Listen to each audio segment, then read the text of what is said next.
Ora, boa tarde a todos. Como podem ver pelo que ali está na projeção, o tema de hoje é: não basta não fazer o mal, é preciso fazer o bem. Que é uma frase que foi originalmente escrita na revista Espírita, na sua primeira publicação, de janeiro de 1858. Foi criada por Allan Kardec, onde foi editor-geral, e é por isso a primeira revista espírita do mundo, onde, ao longo de sucessivas edições, foi trazendo um pouco por todo o mundo os vários temas do espiritismo. Mas nesse artigo lá estava, não se lê só aquilo que ali está, mas lê-se o seguinte: não basta não fazer o mal, é preciso também fazer o bem. Se apenas sois um homem de bem, não tereis cumprido senão metade do vosso dever. Sois um átomo imperceptível desta grande máquina que se chama o mundo, onde nada deve ser inútil. Sobretudo, não nos digais que se pode ser útil sem fazer o bem. Ver-nos-íamos forçados de vos replicar por um volume. Mas vamos então dividir a mensagem por partes. Então a primeira, que é que dá o mote a esta palestra: não basta fazer o mal, é necessário fazer o bem. É uma frase, a gente ouve e concorda com ela, faz sentido. Nós espíritos temos então como objetivo sermos perfeitos. Então temos que obedecer de forma absoluta à lei de amor, justiça e caridade. Ou seja, isso só vai acontecer quando nós não apenas deixarmos de fazer o mal, mas fizermos todo o bem que nos é possível. No entanto, numa análise rápida, é tudo o que passa, mas podemos pensar um bocado mais fundo. O que é que se pode qualificar como o bem ou como o mal? É uma questão que se pode levantar. Então, a partir desta e de outras, vamos fazer uma análise sobre o bem e sobre o mal. Então, vamos começar pelo bem. O bem é toda a ação que está em conformidade com as leis de Deus. Mas o que nos podemos questionar é se uma ação que praticamos ou que pretendemos praticar é ou não boa. Para decidirmos, dentre muitos métodos deixados por vários espíritos, vou recordar aqui o de Jesus, quando ele diz: faz aos outros aquilo que gostarias que te fizessem a ti. Se nos colocarmos no lugar do outro, vamos ser muito mais certeiros nas nossas decisões e vão estar numa maior conformidade com as leis divinas, visto que, verdadeiramente, somos muito mais exigentes como os outros nos tratam do que como a forma que nós tratamos os outros. E então o bem decorre das leis divinas, pelo que a sua definição do bem é igual para todos. No entanto, como seres ainda pouco evoluídos, temos várias compreensões distintas, que são aquelas que nós conseguimos ter de acordo com o nível de conhecimento que atualmente temos. E à medida que uma pessoa vai evoluindo, vai compreendendo cada vez melhor, de forma mais exata, o que é na verdade o bem. Por sua vez, o mal é toda a ação que vai contra as leis divinas, mesmo por mais pequena que seja essa violação. Se voltarmos a recordar o ensinamento de Jesus, podemos também evitar o mal, pensando naquilo que não gostaríamos que nos fizessem e então não o fazendo aos outros.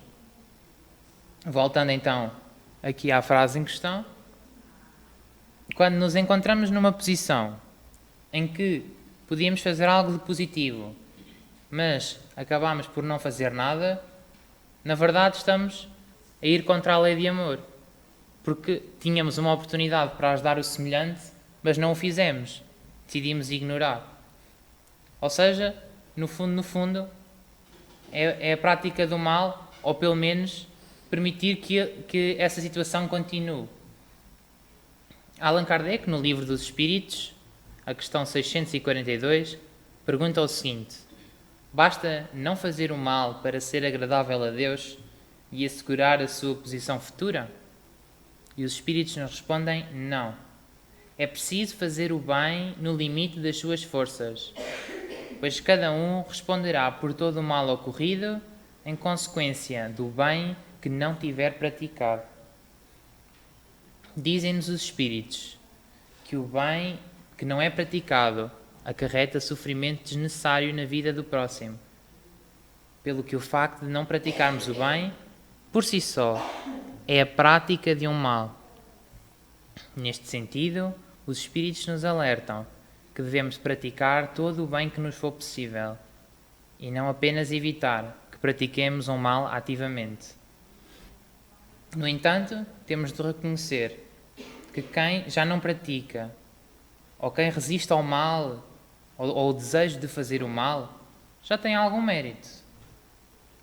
Mesmo assim, Allan Kardec diz que não nos devemos ficar pelos mínimos e nos devemos esforçar ao máximo que conseguirmos. Na questão 641 do Livro dos Espíritos, é perguntado: o desejo do mal é tão repreensível quanto o próprio mal? E os espíritos respondem: depende. Há virtude em resistir voluntariamente ao mal que se deseja fazer, sobretudo quando se tem a possibilidade de satisfazer esse desejo. Se o que falta é apenas a ocasião, é culpado. Sim, como vimos anteriormente, existe algum mérito em resistir ao mal. Apesar desse pensamento, quando nós temos um pensamento de que queremos fazer algo de mal ao nosso semelhante, mas nós dizemos: não, isto não é correto, já revela alguma evolução. O facto de nós, racionalmente, compreendermos que essa ação que pretendíamos fazer ao nosso semelhante não é correta, mas ainda existe algum trabalho, porque os nossos sentimentos internos ainda estão um pouco controlados.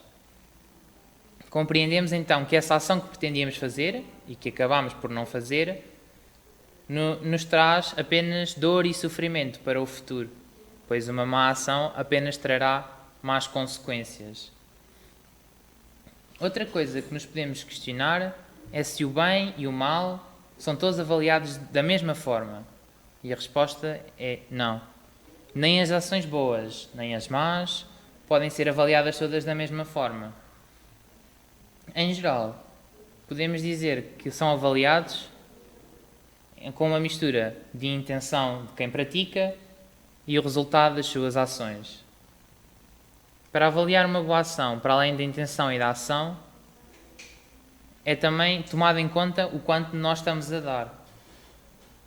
Para aqueles que se recordam da parábola da viúva, que se desloca ao templo para fazer uma oferenda e apenas deixa lá uma moedinha, e que passado um tempo aparece um senhor rico e deixa um saco de moedas que fazia muito barulho.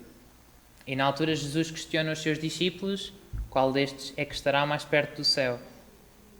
E Jesus, depois deixando um tempo a pensar, diz-lhes: a viúva estará mais perto do céu, uma melhor ação, porque na verdade ela deu daquilo que lhe fazia falta para poder sobreviver. E é neste sentido que é o que eu quero dizer quando é aquilo que nós damos de nós. E, no entanto, se fizermos algo negativo, mas do fundo do nosso coração tivermos boas intenções, essa ação continua a ser negativa. No entanto, é tido em consideração essas boas intenções como atenuante da nossa má ação. Em relação ao mal, também existem vários graus de responsabilidade, de culpa. Assim como nas boas ações existem vários graus de mérito. Assim como o bem, o mal também depende sobretudo das intenções e das ações que se pretendem fazer. Mas há outro elemento muito importante, que somos tão mais responsáveis por um mal quanto mais conhecedores nós sejamos. E que podemos ver utilizando um exemplo. Se nós tivermos um bebê a brincar e damos-lhe um brinquedo, ele joga para o chão. Nós damos-lhe um brinquedo, ele volta a jogar para o chão. De certa forma somos compreensivos, ele não tem uma noção muito, muito grande ou nenhuma do que está a fazer. Mas se vier algum jovem, a fazer exatamente a mesma coisa, nós não vamos ser tão tolerantes, porque conseguimos compreender que o jovem, em geral, tem uma maior compreensão que a criança, que o bebé. Então assim também nós somos. Quanto mais conhecimento, mais compreensão nós temos, acabamos também por ser mais responsáveis por aquilo que fazemos. Uma outra situação que às vezes pode gerar dúvidas é quando alguém nos forçar, vou colocar forçar entre aspas, a fazer alguma coisa. Porque apesar de pode ser algo muito grave, né? O que acontecer se nós não fizermos o que nos estão a exigir, acabamos sempre por ter uma opção de escolha, apesar a escolha, né, que nós fizermos pode ter consequências muito, muito graves para a nossa existência. Mas, no entanto, continuamos a ter a liberdade de escolher. Mas, no entanto, quem nos coloca sobre esta chantagem é tão ou mais culpado que nós, porque é nele que, na verdade, está a verdadeira intenção do mal. No entanto, teremos a cota parte de responsabilidade. Continuando então, o excerto dizia o seguinte: se apenas sois um homem de bem, não tereis cumprido, senão a metade do vosso dever. E é nesta frase que nos recordamos que o objetivo principal da nossa existência é a reencarnação, a evolução, assim é que está correto. O nosso melhoramento. Como a nossa irmã também falou na prece, a evolução é feita em dois ramos distintos, o do conhecimento e o da moralidade. À medida que vamos evoluindo, ao longo da nossa evolução moral, vamos tornando pessoas mais empáticas, solidárias, amorosas. E a nossa evolução moral ocorre quando vamos desenvolvendo as nossas virtudes e eliminando os nossos defeitos por vontade própria, porque reconhecemos que há algo em nós que está mal e decidimos corrigi-lo, ou muitas vezes, quando não somos nós, é a vida que coloca numa ou outra situação que nos faz refletir, que nos faz pensar nos nossos modos, de modo a depois podermos, depois de pensar muito e de concluir alguma coisa, podemos então partir para corrigir. Então essa dor, sempre ou quase sempre, resultado das nossas ações, é uma forma de nos ensinar. A nos ensinar o que é que está errado, como é que o devemos reparar, para depois podermos evoluir. E o segundo ramo, então, da evolução, é da evolução do conhecimento. E esse conhecimento não é apenas ideias, conceitos e teorias científicas ou de senso comum, é também o conhecimento sobre a vida espiritual e as leis divinas, que são aquelas que regem o comportamento entre seres. Ou seja, a forma como nos devemos comportar em sociedade, como irmãos. E é esse conhecimento que nos dá as ferramentas lógicas para podermos evoluir em sociedade, seja em termos científicos ou tecnológicos, quer em termos morais ou civilizacionais. E é esse conhecimento da lei de Deus que nos permite, quando pensamos, evitar, de certa forma, as más ações. E à medida que vamos compreendendo cada vez melhor a lei de Deus, vamos conseguindo traçar com maior clareza a linha daquilo que é bom e daquilo que é mau. E assim a decisão torna-se mais simples.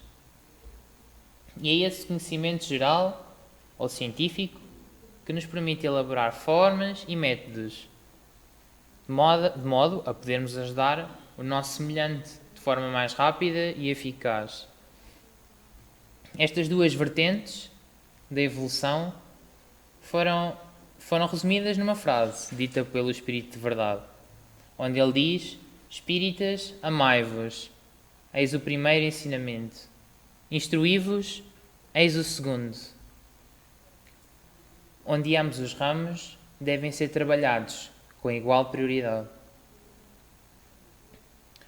Depois no excerto continuava da seguinte forma: sois um átomo imperceptível desta grande máquina que se chama mundo, onde nada deve ser inútil. Sobretudo, não nos digais que se pode ser útil sem fazer o bem. Ver-nos-íamos forçados de vos replicar por um volume. Nada daquilo que Deus cria existe para ser inútil. Tudo o que é criado por Deus tem então uma utilidade. Se observarmos a natureza ou o universo, podemos verificar que tudo o que nela existe apresenta um propósito, mesmo que ainda não possamos por vezes compreender. É quando, como olhamos para o universo numa noite estrelada, nós olhamos para o céu e há aquelas questões, como é um debate muito frequente, se realmente existe vida em outros planetas. Normalmente existem dois tipos de pensamento, aqueles que dizem que sim e que não, mas aqui no Espiritismo aprende-se que na verdade existem vida, sim, em vários ou em todos os planetas, apenas a vida é distinta, existe de forma diferente, não como nós aqui, não é bem semelhante. É como os pássaros têm asas para poder voar, os peixes têm guelas para poder respirar debaixo da água, então os espíritos também estarão preparados para viver nesses planetas. Ou seja, os espíritos ficam preparados para poderem viver num local ou outro, consoante as condições que existem nesse planeta. E este excerto termina então com uma mensagem de atenção, mas também de esperança. Podemos sempre ser úteis, independentemente da nossa situação, rico, pobre, fisicamente capacitado ou não. Em qualquer situação, existe algo que podemos fazer, de modo a sermos úteis. A caridade não se resume à ajuda monetária e material. É muito mais que isso. É dispensar o nosso tempo para ajudar com tarefas necessárias, ouvir os problemas dos outros e, se nos for possível, sugerir uma solução, dar palavras de encorajamento, entre muitas outras coisas que se pode fazer. Na questão 643, Allan Kardec pergunta: há pessoas que, pela sua posição, não tenham a possibilidade de fazer o bem? E os espíritos respondem: não há quem não possa fazer o bem, só o egoísta não encontra nunca ocasião para tal. Basta estar em relação com os outros homens para encontrar ocasião de fazer o bem.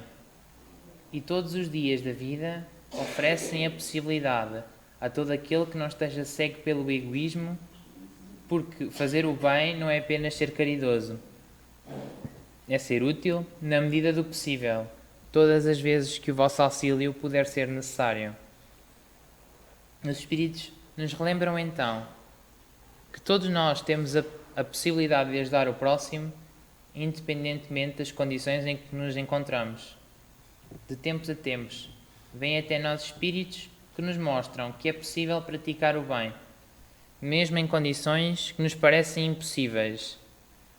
É uma prova para esses espíritos, mas mais que uma prova, é uma missão que nos mostra que é sempre possível praticar o bem. Exemplificam-nos como nos devemos comportar perante o próximo.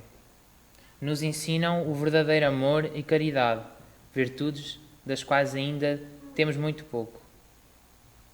O maior exemplo de todos, obviamente, é Jesus, que com o seu amor ajudou todos aqueles que se cruzavam com ele.